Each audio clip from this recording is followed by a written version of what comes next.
Bonjour à tous, bienvenue dans l'interview à la une, l'émission vidéo de la rédaction de Nice Matin, une émission que j'ai le plaisir de présenter avec Frédéric Maurice, c'est le chef de l'édition de Nice. Bonjour Frédéric. Bonjour Denis. Notre invité aujourd'hui, Manuel Bompard, député des Bouches-du-Rhône et coordinateur national de la France Insoumise. Bonjour Manuel Bonjour Bompard. messieurs, merci de votre invitation. Merci de l'avoir accepté. Vous êtes aujourd'hui à Nice pour participer ce soir à une marche contre le racisme et les idées d'extrême droite. Pourquoi ce rassemblement ? Alors on participe d'abord à plusieurs événements, puisque d'abord ce soir on a une réunion publique qui va avoir lieu à 19h30, et puis il y a un premier rassemblement... Précisons, l'hôtel Splendide pour ceux qui veulent y assister. Voilà, à l'hôtel Splendide pour ceux qui veulent venir, et vous êtes toutes et tous les bienvenus évidemment. Et puis ce soir il y a effectivement aussi un premier rassemblement, c'est surtout demain, 22 mars, qui est une journée nationale de manifestation contre le racisme, contre l'extrême droite, et avec près de 200 points de rassemblement partout en France, et il y aura une manifestation à Nice à partir de 14h, place Garibaldi, selon mes informations. Bravo, c'est ça. Le racisme progresse-t-il vraiment en France ? Je pense qu'on est dans un contexte qui est quand même un contexte très anxiogène pour une catégorie de la population. Et pour la population dans son ensemble, parce que je pense qu'on est tous solidaires, et quand on voit ces derniers mois, ces dernières semaines, la multiplication des offensives remettant en cause, de mon point de vue, les principes de la République, les attaques par exemple, les dernières attaques sur la question du voile à l'école, pas à l'école pardon, dans le sport, excusez-moi, au contraire à l'école c'est une bonne chose, mais du voile dans le sport on en reparlera, quand j'entends les propos du Rassemblement national et cette manière en permanence, à longueur d'antenne, à longueur de plateau, sur n'importe quel sujet, d'essayer de rendre responsables des difficultés des Françaises et des Français, nos compatriotes de confession musulmane en particulier, oui, je pense qu'il y a un climat extrêmement anxiogène et qui nécessite une riposte populaire. Quand vous avez des groupuscules d'extrême droite qui se baladent dans Paris en criant Paris est nazi, quand vous avez, y compris à l'échelle internationale, le salut nazi dont on pouvait considérer et espérer que ça ne revienne jamais, qui commence à revenir et qui est même y compris banalisé sur les antennes en France, oui, je pense qu'on a besoin d'une riposte populaire, d'une réaction à la hauteur de cette situation, et c'est l'objectif de cette journée de manifestation. En quoi l'extrême droite constitue-t-elle vraiment une menace et comment lui barrer la route ? Elle constitue une menace parce que le programme qu'elle porte est un programme qui, de mon point de vue, va à l'encontre des principes d'égalité qui sont inscrits pourtant au fronton de nos mairies. Je vous rappelle que lors de la dernière élection législative, le Rassemblement national proposait par exemple qu'un certain nombre de Français, parce qu'ils ont une double nationalité, ne puissent pas accéder à certains emplois. Et donc commencer à introduire le fait qu'il y ait des Français de seconde zone, c'est-à-dire des Français qui n'ont pas les mêmes droits que les autres. Et ça, je pense que c'est effectivement une menace pour l'unité de la République. Le Rassemblement national a un programme qui est un programme dangereux. Il a un programme qui, par ailleurs, est un programme extrêmement libéral d'un point de vue économique, et il trompe les Françaises et les Français en leur faisant croire qu'il va défendre leurs intérêts, alors qu'en vérité à l'Assemblée nationale, à chaque fois qu'il faut voter pour plus de justice sociale par exemple, il vote avec le gouvernement contre la justice sociale. Mais est-ce que la France Insoumise est la mieux placée pour lutter contre l'extrême droite ? Je pense que la France Insoumise lutte au quotidien contre l'extrême droite, et je pense qu'elle est la mieux placée, elle participe en tout cas à des formations politiques qui sont les mieux placées pour lutter contre l'extrême droite, parce qu'elle propose une alternative au pouvoir en place. L'extrême droite progresse sur la défiance politique, sur le sentiment que nos dirigeants politiques ne répondent pas aux problématiques du quotidien, aux priorités des Françaises et des Français, et face à la Macronie, l'extrême droite essaye d'apparaître comme étant la seule alternative. Et je pense que l'existence de la France Insoumise, son rôle, ses propositions politiques, ses campagnes, permettent au contraire de montrer aux Françaises et aux Français que s'ils veulent pas de la Macronie, mais qu'ils veulent pas de l'arrivée au pouvoir de l'extrême droite, ils ont une autre possibilité avec la France Insoumise. Tout ça n'est pas toujours très clair. On va prendre les choses dans l'ordre. Allez. Sur la question donc du racisme, de l'antisémitisme, oui. Comment vous expliquez tous les procès qu'on fait à la France Insoumise en permanence sur l'antisémitisme, c'est quelque chose qui revient tout le temps. C'est quoi ? C'est un gigantesque complot contre vous ? En quoi êtes-vous responsable de ce message trouble qui colle à la peau de la France Insoumise ? Écoutez, d'abord, moi j'ai pas à parler de complot, mais je pense qu'il y a une manière d'essayer de jeter l'opprobre, le discrédit sur la France Insoumise en maniant de manière mensongère des accusations en antisémitisme qui, pardon, mais ne s'appuient sur aucun élément réel, sérieux et concret. La France Insoumise, ses militantes, ses militants sont des militants engagés pour l'égalité, sont des militants engagés contre toutes les formes de discrimination, contre toutes les formes de racisme et donc évidemment contre l'antisémitisme. Comment vous expliquez que de plus en plus de juifs ont davantage confiance aujourd'hui dans le RN que dans LFI ? Je l'explique pas, et je pense que si certains le font, je pense qu'ils se trompent. Vous savez, je lisais il y a quelques semaines une interview de Emmanuel Todd, qui, lui juif lui-même, il le disait, qui disait une chose qui me paraît très juste. Il disait, si un jour malheureusement les juifs sont menacés, y compris physiquement en France, je pense qu'ils auront plutôt intérêt à venir se réfugier derrière ou chez un militant de la France Insoumise que dans un militant de l'extrême droite. Et je suis d'accord avec lui. Tout aussi brillant qu'il est, Emmanuel Todd, c'est une personne, il y a beaucoup de gens. J'entends bien, mais vous voyez, c'est la preuve que je pense que, puisque vous m'interrogez sur la communauté juive ou les juifs de France, je pense qu'ils ont aussi des avis différents et qu'ils ont des opinions politiques différentes. Et en tout cas, je veux leur dire de manière très simple, comme je le dis à tous les Françaises et les Français, que la France Insoumise, elle a toujours été du côté de l'égalité, toujours du côté de la lutte contre toutes les formes de stigmatisation, de discrimination, et que quel que soit le moment, quel que soit l'instant, si une personne est pourchassée, menacée, stigmatisée en raison de son origine ou de sa religion, il trouvera toujours la France Insoumise à ses côtés pour le défendre, quelles que soient les opinions politiques des uns et des autres. Vous comprenez que le fait que LFI poste la semaine dernière une affiche représentant Cyril Hanouna avec les codes des affiches antisémites des années 30, ça puisse créer le trouble, c'est clairement un dérapage. Alors, d'abord, je vais préciser, ce n'est pas une affiche, c'est un visuel qui a été posté. C'est important, c'est un visuel qui a été parmi une série de 10 visuels dans lesquels on représentait des figures dont on considère qu'elles sont ces figures d'extrême droite ou des figures qui contribuent au relais des idées d'extrême droite dans notre pays. Il y a eu des visuels qui ont été produits et qui représentaient les gens de manière, on va dire, menaçante et agressive. Évidemment qu'il n'y avait aucun rapport dans la représentation qui était faite de Cyril Hanouna avec le fait qu'il soit juif. Si Cyril Hanouna était parmi cette série de visuels, c'est tout simplement parce que de notre point de vue, et je pense que c'est pas juste un point de vue, c'est des faits assez objectifs dans son émission. Donc c'est la faute à l'intelligence artificielle. Je vais préciser les points, mais je crois que c'est important de parler de ce sujet de manière sérieuse et précise. Je vous ai dit dans quel contexte ces choses avaient été faites. Ensuite, une fois que cette affiche a été publiée, cette affiche, vous voyez, moi-même je reprends, une fois que ce visuel a été publié, un certain nombre de figures, y compris essentiellement, et pas seulement, mais des figures d'extrême droite, ont commencé à faire le parallèle entre ce visuel et des affiches antisémites des années 30 en disant, vous voyez, ils ont voulu reprendre les mêmes codes. Évidemment que ce n'est pas le cas. Et donc à partir du moment où ce parallèle était fait, on a supprimé ce visuel parce qu'il n'y avait aucune volonté que ce parallèle puisse être fait. C'est vous qui l'avez fait retirer, c'est ce qu'affirme Le Monde ? Mais moi, je suis responsable coordinateur de la France Insoumise, donc j'assume évidemment la responsabilité. Et à partir du moment où je vois que ce visuel est utilisé pour faire un parallèle et pour faire passer un message qui correspond pas du tout au message qui voulait être passé dans ce visuel, il fallait effectivement le supprimer. Et je le dis sincèrement, si des gens ont eu le sentiment que notre volonté était d'utiliser des codes qui sont des codes que nous réprouvons, que nous désapprouvons, que nous combattons et contre lesquels nous luttons, je leur ai dit franchement, c'était pas du tout notre intention. Et c'est quoi ? Voilà. C'est une erreur ? C'est une maladresse ? C'est une erreur d'avoir publié ce visuel, puisque manifestement ensuite il a été utilisé pour faire ce parallèle. Vous arrivez à victimiser Cyril Hanouna au passage. Voilà, donc voilà, c'est une erreur, une maladresse, vous l'appelez comme vous voulez.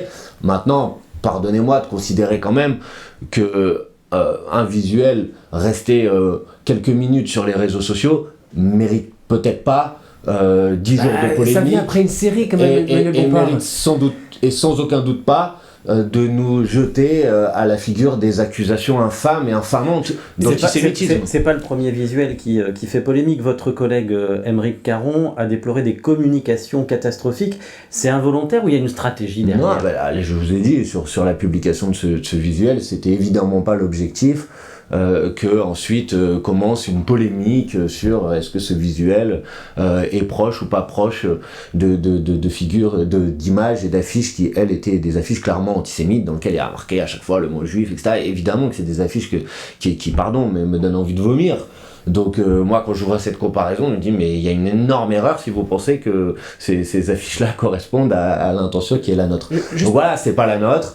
La France Insoumise n'a aucune complaisance dans la propagation des idées antisémites, bien au contraire. Et je trouve qu'il y a une forme d'indignation à géométrie variable, vous savez, parce que quand un syndicat étudiant qui s'appelle l'UNI publiait il y a quelques semaines un jeu de cartes antisémite, et que M. Retailleau était allé à leur congrès fondateur, j'ai pas entendu les condamnations de M. Retailleau sur ce sujet, vous voyez. Donc moi, quand je fais une maladresse, je suis capable de la reconnaître, mais par contre, je n'accepte pas qu'on puisse remettre en cause mon engagement ou l'engagement des insoumises et des insoumis dans la lutte contre toutes les formes de racisme et contre l'antisémitisme très clairement, en particulier. La manif de demain, elle appelle à lutter contre le racisme et l'antisémitisme. Évidemment, contre toutes les formes de racisme, et l'antisémitisme, évidemment, en fait partie. Et bien sûr que dans la rue aussi, on protestera contre l'antisémitisme, contre, par exemple, je vous ai évoqué ce jeu de cartes antisémite, et contre à chaque fois qu'une personne est attaquée en raison de son origine, de sa confession, je ne sais quoi. Évidemment, elle nous trouvera toujours à ses côtés. Enfin, pardon, mais nous sommes les militantes et les militants de l'égalité entre les êtres humains, du refus de toutes les distinctions, qui soient des distinctions de couleur de peau, d'origine, de religion, et nous l'avons toujours été, et rien dans notre programme dit l'inverse. Et donc recevoir, si vous voulez, des leçons de lutte contre l'antisémitisme de la part, par exemple, de dirigeants d'un parti qui a été fondé par des anciens collaborateurs et qui contient dans son programme des mesures qui sont des mesures discriminatoires, ça je l'accepte pas par contre. Alors sur un autre sujet, le conclave sur les retraites est en train de tourner court, c'était écrit d'avance. Ah oui, bien sûr. Vous savez, quand ce machin a été inventé, il était évident qu'à partir du moment où vous mettiez autour de la même table les représentants du salariat, les représentants du patronat, et que vous fixiez comme règle que ne pouvait sortir de ce conclave que quelque chose qui faisait l'accord unanime de tous ceux qui étaient autour de la table, il était évident que ce conclave n'aboutirait pas sur l'abrogation de la réforme des retraites. Et que je pense que le Parti Socialiste, en acceptant ce machin en échange d'une promesse et d'un acte de non-censure, s'est fait clairement rouler dans la farine. Vu la situation budgétaire, économique, financière du pays, est-ce qu'on peut raisonnablement revenir sur l'âge de départ à la retraite? Évidemment. On a vu que ça a fait, la discussion a été beaucoup débattue cette semaine avec la déclaration de François Bayrou à ce sujet. Oui, mais on peut évidemment le faire, c'est une question de choix politique. Vous savez, on parle au pire du pire des déficits annoncés, c'est-à-dire l'année qui serait la plus défavorable en termes de démographie, on parle de 10 à 15 milliards d'euros de déficit pour les comptes de retraite. Bon, si vous, par exemple, pour donner juste un exemple, si vous soumettez à cotisation sociale les revenus du capital, par exemple les dividendes versés aux actionnaires, vous rentrez 14 milliards d'euros supplémentaires dans les caisses de retraite. Donc il y a évidemment la possibilité de financer dans un premier temps le retour à la retraite à 62 ans, c'est-à-dire l'abrogation d'une réforme dont je veux rappeler qu'elle a quand même été rejetée par 90% de la population et qu'elle a donné lieu à des mobilisations et des manifestations qui étaient les plus puissantes de ces 50 dernières années. Et puis nous, dans notre programme, on veut aussi aller plus loin et on pense que le pays doit se fixer une perspective qui est une perspective de progrès social et que ça passe par un objectif de retourner à terme à la retraite à 60 ans. C'est le moment de censurer François Bayrou? Oui, enfin moi j'étais déjà favorable évidemment à la censure avant. Mais là, il faut revenir à la charge? En tout cas, je pense que ceux qui ne l'ont pas censuré la dernière fois l'ont fait en échange de promesses ou de choses qui ont été depuis contredites. Ce fameux conclave dont tout le monde a compris désormais que c'est quelque chose de piégé, ou des économies ou des mesures, des aménagements qui ont été proposés en échange de la non-censure du Parti Socialiste, qui se retrouvent aujourd'hui complètement bafoués. Quand François Bayrou disait « j'ai accordé au Parti Socialiste 1 milliard d'euros de plus pour le budget de la santé », il a annoncé hier qu'il allait geler 9 milliards d'euros de crédits supplémentaires, dont 1 milliard dans la santé. Donc vous voyez, en fait, les promesses qui ont été faites à ce moment-là, elles sont reprises. Elles ont été toutes remises en cause. Donc je ne comprendrai pas pourquoi ceux qui n'ont pas voté la censure la dernière fois ne la votent pas à nouveau si nous pouvons déposer une motion de censure. Et vous êtes capable de vous retrouver avec les socialistes pour mener ce combat pour la censure? C'est capable de retravailler ensemble? Mais là, en l'occurrence, nous sommes capables évidemment de voter ensemble une motion de censure. Maintenant, de ce que j'ai entendu ces derniers jours et ces dernières heures, j'ai l'impression que c'est pas tout à fait l'intention du Parti Socialiste. Donc c'est à eux de répondre à cette question. Nous avons une constance, une cohérence dans nos positionnements. Nous considérons que ce gouvernement de François Bayrou est illégitime. Nous considérons que la politique qu'il met en place est une politique qui est mauvaise pour le pays, et donc nous considérons qu'il doit être censuré le plus rapidement possible. Nous avons déposé 5 motions de censure depuis le mois de janvier. Le Parti Socialiste n'en a voté aucune d'entre elles. Donc si maintenant le Parti Socialiste change d'avis et se décide à voter la censure, je l'accueillerai de manière positive. Mais je veux dire, parce qu'il ne faut pas concentrer la discussion que sur le Parti Socialiste, qu'il y a un deuxième parti politique qui est tout à fait responsable de cette situation, c'est le Rassemblement National. Puisque le Rassemblement National, à 5 reprises, n'a pas censuré le gouvernement de François Bayrou. Et que si le gouvernement de François Bayrou est toujours là aujourd'hui, c'est d'un côté de la responsabilité du Parti Socialiste et de l'autre la responsabilité du Rassemblement National. Vous avez évoqué tout à l'heure l'interdiction du port du voile dans la pratique du sport. Pourquoi il ne faudrait pas l'interdire ? Mais en fait, vous avez déjà la possibilité pour des fédérations, quand le port du voile ou d'un autre signe religieux est incompatible avec la pratique du sport en question, il y a déjà la possibilité pour des fédérations de dire bah là c'est pas possible. Je pense que les seules mesures qui peuvent être compréhensibles sur ce sujet sont celles qui sont indispensables à la pratique du sport en question. Il y a dans un certain sport, vous devez avoir une tenue particulière, et dans ce cas-là, évidemment que les fédérations peuvent agir. Mais agir par la loi pour considérer qu'on va jeter dehors de la pratique sportive, parce qu'on ne parle pas des compétitions internationales, là on parle de l'ensemble des clubs de sport partout en France. Décider par la loi qu'on va jeter dehors de la pratique sportive des jeunes femmes en particulier, parce qu'elles portent le voile dans une pratique sportive dans laquelle ça ne pose aucune difficulté du point de vue de la pratique du sport elle-même, je trouve que c'est une mesure inutilement stigmatisante, et je ne suis pas sûr, y compris si on est attaché à l'idée de l'émancipation de l'ensemble des Françaises et des Français, qu'empêcher des gens de faire du sport contribuera à l'émancipation. On va partir sur l'international, si vous voulez bien. Israël a repris les frappes sur Gaza mardi, malgré le cessez-le-feu. Est-ce que les pourparlers avec les médiateurs internationaux pour mettre fin à cette offensive ont une chance d'aboutir, d'après vous ? Je le souhaite, je l'espère, et je trouve que la France est, depuis le début, en fait, depuis plusieurs mois, est beaucoup trop silencieuse et inactive sur ce sujet, et que d'un certain point de vue, elle laisse faire. Là, je rappelle qu'il y avait eu un accord de cessez-le-feu avec plusieurs étapes, que la première étape s'était plutôt bien déroulée, et qu'on allait rentrer à la deuxième étape, et que M. Netanyahou, de manière unilatérale, décide de reprendre des frappes qui ont déjà tué des milliers de civils encore cette semaine, des civils, des femmes, des enfants.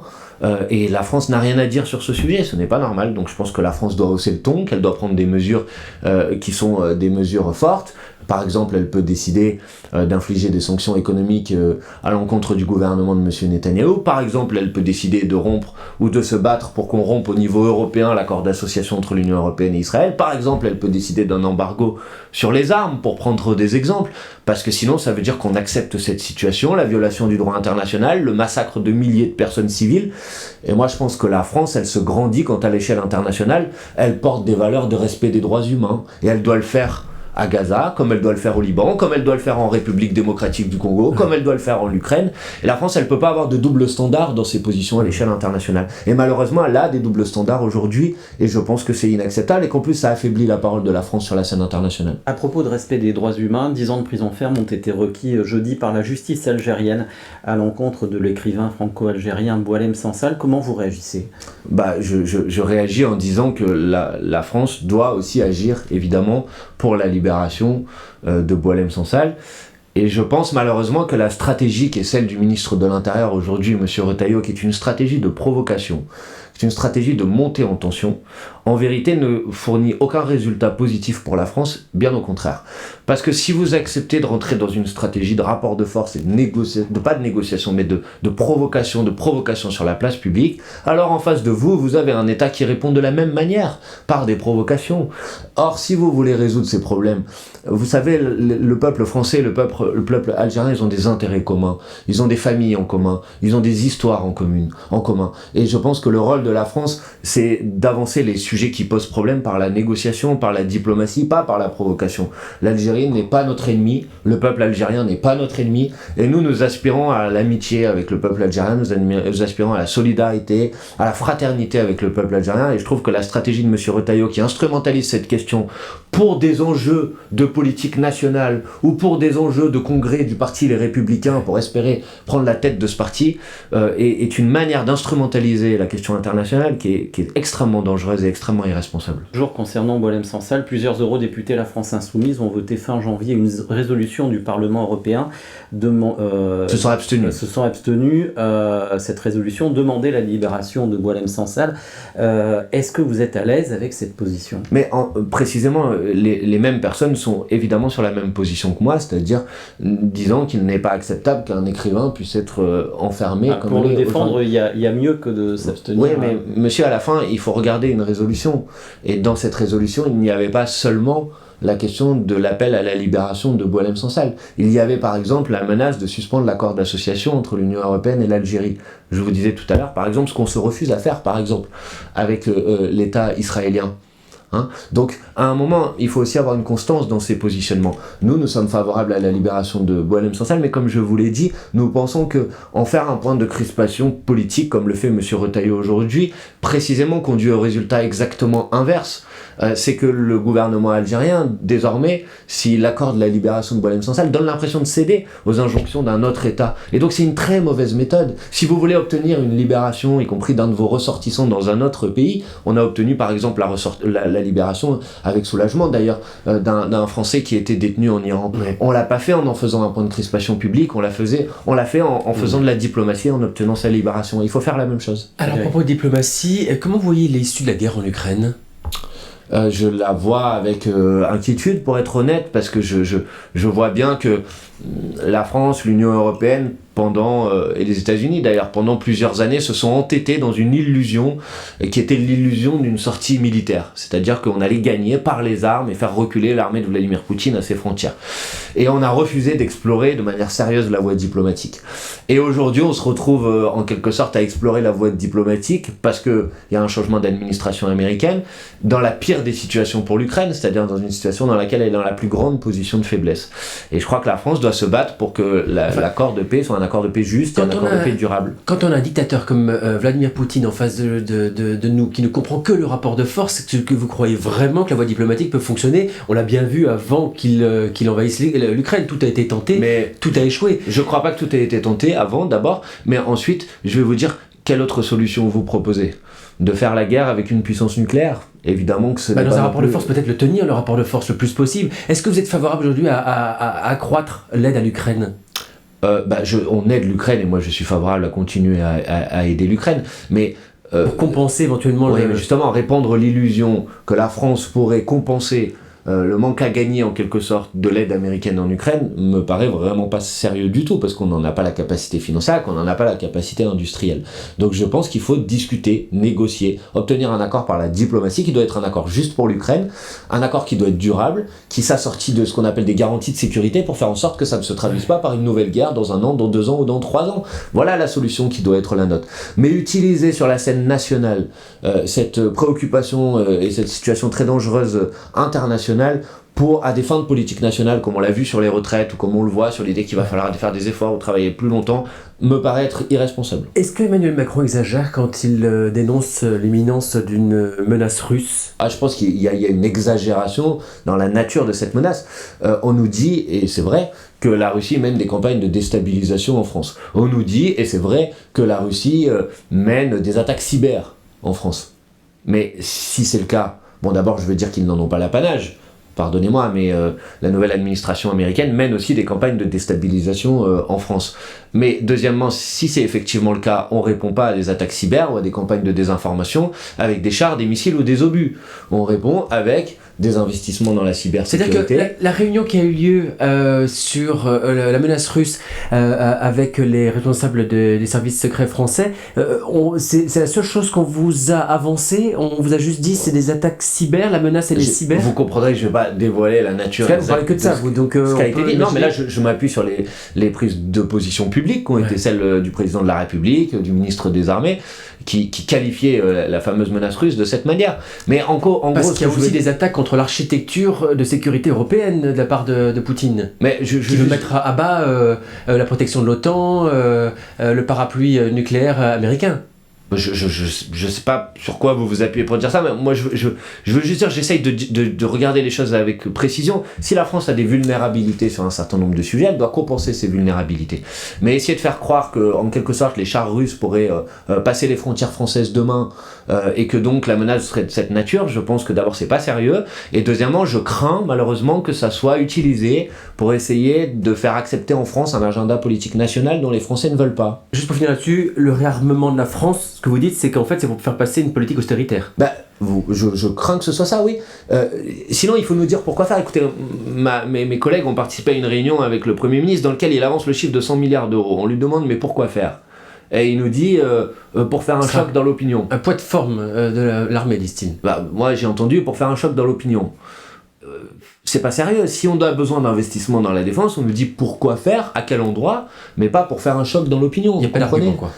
Donc je trouve pas que ça soit un argument sérieux. Et aujourd'hui, notre priorité, je suis désolé de le dire, la priorité en France, c'est pas d'investir des milliards d'euros ou des dizaines de milliards d'euros supplémentaires dans la défense. C'est pas vrai. Mais la priorité aujourd'hui, c'est de lutter contre le réchauffement climatique, c'est de lutter pour les besoins sociaux de la population. Moi, je suis contre une économie de guerre, je suis pour une économie des besoins. Et je crois que la France doit travailler plutôt dans la direction d'une économie qui réponde aux besoins de sa population. Le besoin de se protéger en fait partie, évidemment, mais ce n'est pas le seul, et donc ce n'est pas la priorité aujourd'hui. Alors on revient sur la politique française. Jean-Luc Mélenchon est encore très présent dans le débat politique. Cette semaine, un extrait de l'émission Dimanche en politique sur France 3 a beaucoup fait réagir. On regarde. L'affiche Cyril Hanouna, c'est une erreur ou pas ? Mais écoutez, monsieur, pourquoi vous me posez cette question ? De quel droit ? De quel droit ? Qui vous êtes ? Parce que c'est vous. Vous m'accusez ? Est-ce que vous m'accusez ? Pas du tout. Alors, taisez-vous. Vous êtes en train de continuer une campagne qui a démarré à l'extrême droite contre Il fallait nous. pas publier ce visuel. Alors, attendez. C'est une Donc, question. maintenant, on demande à l'extrême droite ce qu'on peut publier ou pas. Vous pensez que la tête de monsieur Hanouna, comme la mienne, ne peut pas être caricaturée ? Moi, je suis caricaturé continuellement. Vous voulez que je vous montre les caricatures de Charlie Hebdo ? Et ça n'est pas de l'antisémitisme. Pourquoi ça serait de l'antisémitisme ? Ça suffit. Ça suffit maintenant.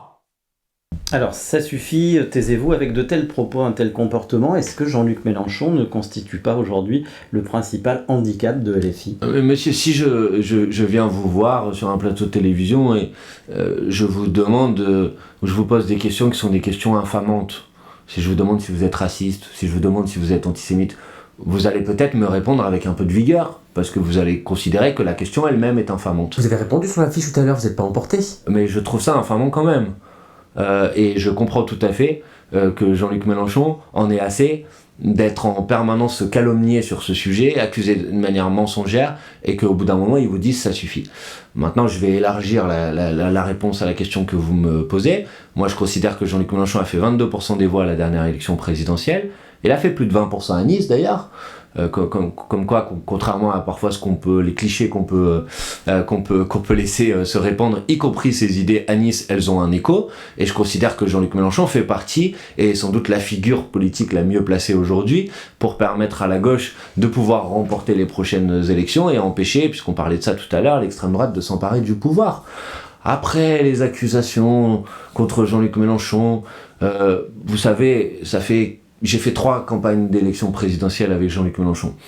À chaque fois, les années précédentes, on me disait « mais Jean-Luc Mélenchon, il est trop clivant, il n'y arrivera pas, etc. » Entre 2017 et 2022, on nous disait « c'est terminé, c'est fini Jean-Luc Mélenchon » au début de la campagne présidentielle. Les sondages l'annonçaient à 8% des voix à 18 mois de l'élection présidentielle et annonçaient le Rassemblement National à 30%, les premiers sondages de la campagne présidentielle de 2022. On a fini à 22 et le Rassemblement National a fini à 23. Donc, les commentaires, j'ai envie de leur dire, parlez, nous on travaille. Alors vous allez me dire que ce sont que des sondages, mais toutes les projections aujourd'hui montrent que Jean-Luc Mélenchon serait incapable de battre Marine Le Pen au deuxième tour d'une élection présidentielle. Mais justement, vous avez entendu ce que je vous ai dit. Ouais. Bah oui, mais c'est quand même important que des fois on tire quelques enseignements des échecs des sondages sur les dernières élections. Quand vous rentrez dans une élection présidentielle, on vous dit que Mélenchon est à 8 et que le Rassemblement National est à 30, c'est-à-dire qu'il y a 22 points d'écart. Et que le jour de l'élection présidentielle, Jean-Luc Mélenchon il est à 22, le Rassemblement National est à 23, c'est-à-dire qu'il y a 1 point d'écart. C'est-à-dire que les sondages se sont trompés de 21 points. Je sais pas, ça devrait quand même vous faire réfléchir. Quand vous avez la dernière élection législative où 27 sondages sur 27 disaient que l'extrême droite allait gagner l'élection législative et que M. Bardella allait être Premier ministre, 27 sondages sur 27, c'est pas un qui s'est trompé. Qui qui s'est mis en place. Non mais d'accord, mais à la fin, je sais pas, moi... Mais imaginez, vous connaissez un métier dans lequel si vous vous trompez une fois sur deux, vous continuez à faire votre travail. Imaginez un boulanger qui fait une mauvaise baguette une fois sur deux, vous allez plus aller à sa boulangerie, non? Pourquoi vous continuez à relayer les sondages, il se trompe à chaque fois? Le nombre de fois vous êtes planté sur des visuels que vous avez annulés, ça vous empêche pas de continuer à en faire. Si vous mettez en proportion au nombre de visuels qu'on produit, je peux vous promettre que notre taux de réussite, il n'est pas si mauvais. Mais franchement, acceptez l'idée qu'on puisse quand même commenter la vie politique autrement que par des outils, les sondages qui se trompent allègrement à chaque élection. On résume souvent la stratégie de LFI à une volonté de politiser les abstentionnistes par la conflictualité. Est-ce que c'est bien votre stratégie? Notre stratégie, effectivement, c'est de faire en sorte que les personnes qui ne vont pas voter, qui considèrent que ça ne sert à rien, qui sont dégoûtées, qui ont l'impression d'avoir été trahis, que ces gens-là retournent aux urnes. Ça, en leur parlant c'est super fort, comme le fait Jean-Luc Mélenchon dans l'oreille, que ça marche? Mais on ne fait pas que de leur parler super fort, monsieur. Il ne faut pas non plus caricaturer notre point de vue. On défend nos idées de manière franche, on s'excuse pas d'avoir des idées qui sont des idées claires, on a un programme avec 800 mesures, et je pense qu'il faut parler à l'intelligence des Françaises et des Français. Mais parfois, vous avez raison, pour que les gens s'intéressent à la politique, c'est aussi bien de mettre un coup de pied dans la porte et de dire « non, on n'est pas d'accord avec ça ». Donc voilà, c'est ça notre stratégie, mais il faut pas la caricaturer. Je rappelle que si on a réussi, par exemple, y compris dans une ville comme Nice, à faire plus de 20% des voix à l'élection présidentielle, si on a réussi à qualifier un candidat au second tour d'une élection législative, ce qui n'était pas arrivé depuis des années et des années, vous le savez comme moi, si on a réussi, c'est mon camarade Olivier Salerno qui a fait 28% des voix au premier tour, qui a réussi à se qualifier au second tour, si on a réussi à le faire, c'est parce qu'il y a plein de gens qui n'allaient plus voter parce qu'ils étaient dégoûtés, parce qu'ils avaient l'impression que la gauche et la droite c'était la même chose, et qui se sont dit « ah, voilà, il y a une gauche qui est fidèle à ses principes ». Et ben les gens, ils peuvent nous faire confiance. Alors je dis pas qu'on fait tout bien, je dis pas qu'on fait tout parfaitement, mais on a au moins le mérite de la cohérence, de la sincérité, de la clarté dans les positions qui sont les nôtres. Et quand on défend quelque chose dans une campagne, après, on n'oublie pas les promesses et les engagements qu'on a pris devant les électrices et les électeurs. Et donc les gens, ils savent qu'ils peuvent nous faire confiance.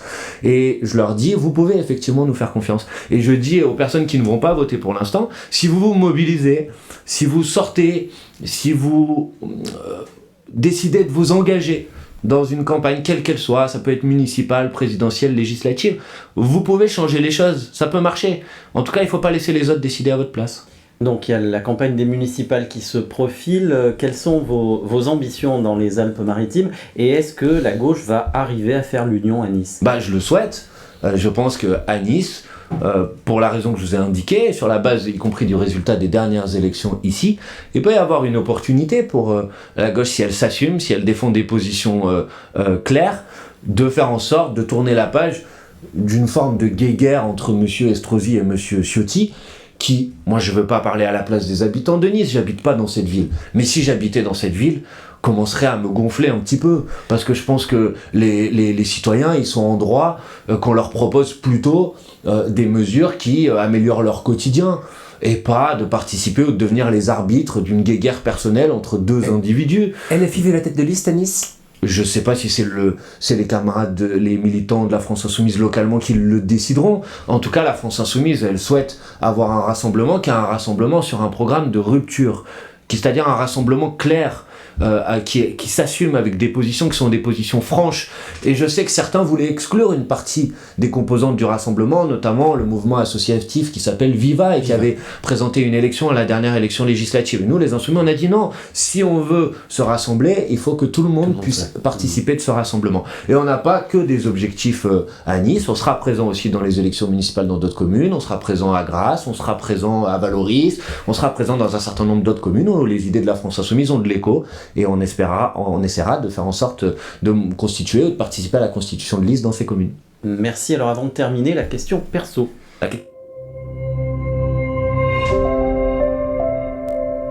Frédéric Maurice. Manuel Bompard, pourquoi n'êtes-vous pas candidat aux élections municipales de Marseille? D'abord, à Marseille, nous n'avons pas encore répondu à cette question, parce que nous n'avons pas encore procédé à la désignation de nos candidates et de nos candidats. Pour l'instant, nous travaillons sur un programme.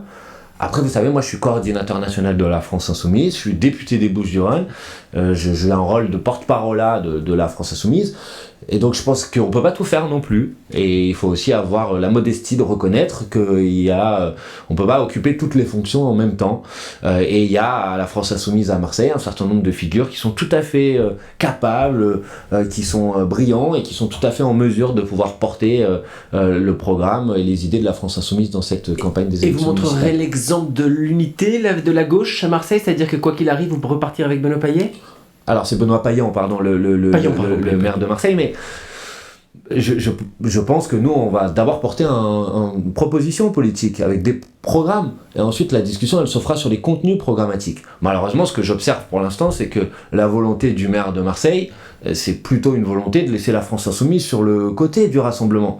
Et pourtant, la France Insoumise, elle est arrivée en 2e position aux élections européennes à Marseille, elle est arrivée très largement en tête de la gauche, on a 2 députés qui ont été élus dès le premier tour. Donc je pense que les idées qu'on défend, elles doivent avoir leur place dans cette élection. Vous êtes prêt à y aller sans lui ? Voilà, après il y a plusieurs tours à une élection, mais je pense qu'il peut y avoir un chemin, une possibilité, une alternative, y compris parce que la liste du printemps marseillais a aussi, sur un certain nombre de points, des engagements de campagne qui n'ont pas été suivis des faits, qui n'ont pas été respectés. Et comme je le disais tout à l'heure, je pense que pour mobiliser les Françaises et les Français, les électrices et les électeurs, il faut le faire sur la base d'une cohérence, d'une sincérité, et en respectant les engagements qu'on a pris dans une campagne électorale. Moi j'y tiens beaucoup, je crois que c'est ça qui fait beaucoup de mal à la démocratie, et la France Insoumise, elle sera toujours de ce côté-là. Merci beaucoup. Merci à vous. Bompard. Merci à Sophie Dancé, Philippe Bertini pour la réalisation de cette émission, à Christelle Benjamin pour sa préparation, et on se retrouve la semaine prochaine pour un nouveau rendez-vous de l'interview à la une. Bonne journée à tous.